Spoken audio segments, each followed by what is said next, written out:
यार जब आपने प्रोडक्ट बेस्ड कंपनीज में अप्लाई करना स्टार्ट किया था, इंटरव्यूज दिए थे, डीएसए पूछते हैं वो लोग? मैं कहूँगा कि जो अच्छी कंपनीज है वो पूछती है डीएसए। बहुत डिपेंड करता है ओके। आपका। कई कंपनीज आपसे देखो, यूआई के लिए इतना मुश्किल डीएसए नहीं होता। यूआई में क्योंकि लॉजिक नहीं होता, बैकएंड में लॉजिक होता है। अगर आप रिएक्ट के लिए स्पेसिफिकली जा रहे हैं तो आपको डीएसए इतना तंग नहीं करेगा। कोर कॉन्सेप्ट्स आपके इंपॉर्टेंट जो हैं वो आपके क्लियर होने चाहिए, जो कि जावास्क्रिप्ट में मेरे बहुत अच्छे थे, मेरे एचटीएमएल के अच्छे थे, मेरे सीएसएस के अच्छे थे। तो उनको पता था ये लर्निंग करके रिएक्ट कर भी लेगा, अगर मेरे रिएक्ट के थोड़े हल्के भी हो, हालांकि मेरे अच्छे भी थे। तो डीएसए इतना आपको परेशान नहीं करेगा उससे। ओके, मतलब आपने जब इंटरव्यूज दिए थे दोनों कंपनीज में, तो आपके कितने कितने राउंड हुए थे? टेक्निकल राउंड कितने हुए थे, एचआर राउंड कितने हुए थे, और मैनेजरियल राउंड कितने हुए थे? एफ एन बी में I think so, F N B मेरे को ऑलमोस्ट लास्ट डेज ऑफ में मेरे नोटिस पीरियड में आई थी, तो उनको भी जल्दी थी कि एम्प्लॉय जल्दी आ जाएगा। तो आई थिंक सो उसमें भी मेरे 3 राउंड्स हुए थे, जिसमें 2 टेक्निकल था, एक मैनेजर था, और सेलेक्ट होने के बाद मेरा एक सीटीओ के साथ कन्वर्जेशन भी हुई थी वहाँ की। तो नॉर्मली ऐसे ही था। और सेम अमेरिकन एक्सप्रेस में था। अमेरिकन एक्सप्रेस में भी आई थिंक सो मेरे 2 राउंड हुए थे। थर्ड राउंड भी टेक्निकल मैनेजर था, जहाँ मेरा मैनेजर भी था, और टीम लीड भी थे जिन्होंने मेरे से क्वेश्चंस वगैरह किए। बट हाँ, अमेरिकन एक्सप्रेस में अगर आप बैकएंड में जा रहे हो, या फिर अमेरिकन एक्सप्रेस में दे एक्सपेक्ट कि आप एक लेवल ऑफ डीएसए अच्छे से आती हो आपको। ये नहीं कि आपको बिल्कुल नहीं आती है, या फिर आपकी एल्गो क्रिएशन आपकी अच्छी हो, आपकी परफॉर्मेंस वाइज आपको नॉलेज हो। तो मतलब जो आप कर रहे हो आपको उसकी नॉलेज होनी चाहिए, वो बंदा अच्छा लेता है। तो ये डिपेंड करता है कंपनी कैसी है। जो अच्छी कंपनी है वो डेफिनेटली पूछेगी आपसे, आपको थोड़े बहुत स्टार्टिंग के जो एल्गोरिदम्स होते हैं वो पढ़ लेने चाहिए। अब हमारा पूरा चेंज हो रहा है प्रोसेस। रिएक्ट डेवलपर होते क्या हैं, क्या काम करना होता है? भैया तो पहले पूछना चाहिए था। रिएक्ट डेवलपर यार, देखो आपका आजकल हम वेबसाइट चलाते हैं बेसिकली। तो वेबसाइट्स पे नॉर्मली आप जो देखते हो वो H T M L C S S होती हैं, और जो उसमें डायनेमिक चीज़ें होती है, जैसे आपने बटन क्लिक किया किया तो कुछ हो गया, उसके बाद वो जावास्क्रिप्ट करता है। और अगर हम नॉर्मली देखे जाओ तो ये 3 लैंग्वेज होगी, एक H T M L, C S S और जावास्क्रिप्ट। ये तीनों आपको सफिशिएंट है एक वेबसाइट बनाने को। इसमें बाकी इसके बाद लाइब्रेरीज आती है, फ्रेमवर्क आते हैं, जैसे एंगुलर हो गया या रिएक्ट हो गया। ये हेल्प करते हैं आपको कि आप कोड लिखो इनकी लैंग्वेज में, फिर ये कन्वर्ट करते हैं H T M L C S S JavaScript में। तो बेस आपका H T M L C S S JavaScript ही है, उसके ऊपर ये पैकेज की तरह काम करते हैं। रिएक्ट एक्चुअली एक लाइब्रेरी है। लाइब्रेरी मतलब कि इसमें कुछ फंक्शंस वगैरह आते हैं, ये पूरा आपको फ्रेमवर्क नहीं बना के देते।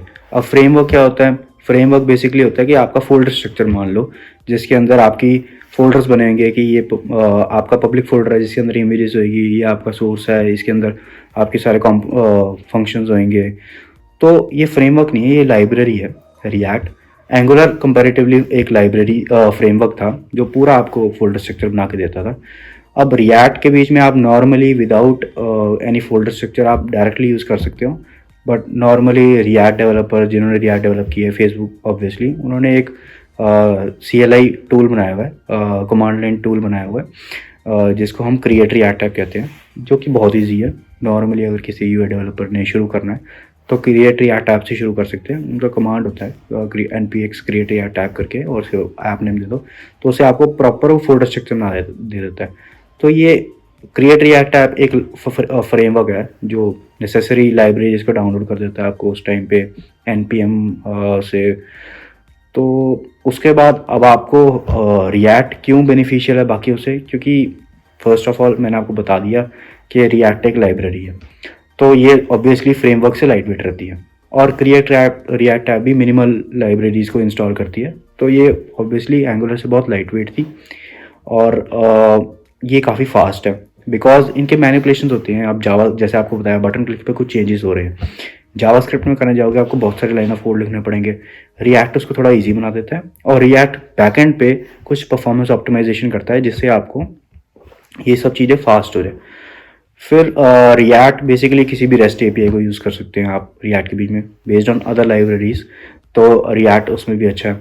इसके साथ आप वही जैसे रेंडरिंग का कॉन्सेप्ट हुआ, तो रेंडरिंग बेसिकली हो गया कि आपकी यूआई पे क्या दिख रहा है, वो रिएक्ट अच्छे से मैनेज कर लेता है। इसलिए आजकल रिएक्ट हॉट भी चल रही है, मतलब काफ़ी देर से चल रही है। आपने बोला रिएक्ट डेवलपर एक लाइब्रेरी है, मेरे मन में एक डाउट है, तो फिर मैं बोल सकता हूँ रिएक्ट डेवलपर एक लैंग्वेज नहीं है, एक लाइब्रेरी है, लाइब्रेरी के अंदर बहुत सारी लैंग्वेज यूज होती होंगी, राइट?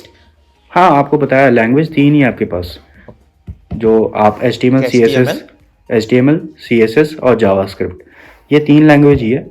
इसके इसके यही आपको यूआई पे दिखती है। आप जब स्क्रीन देखते हो आपको यही सब दिख रहा होता है, आपको रिएक्ट नहीं दिखती उसमें। Okay okay. तो मैं नहीं लगता HTML बहुत ओल्ड लैंग्वेज हो गई है, अब भी यूज हो रही है। एच टी एम एल मतलब आप वेबसाइट, जितनी भी वेबसाइट देख रहे हो, जो भी चला रहे हो, हम जैसे अगर मीट भी कर रहे हैं, इसमें H T M L use होता है।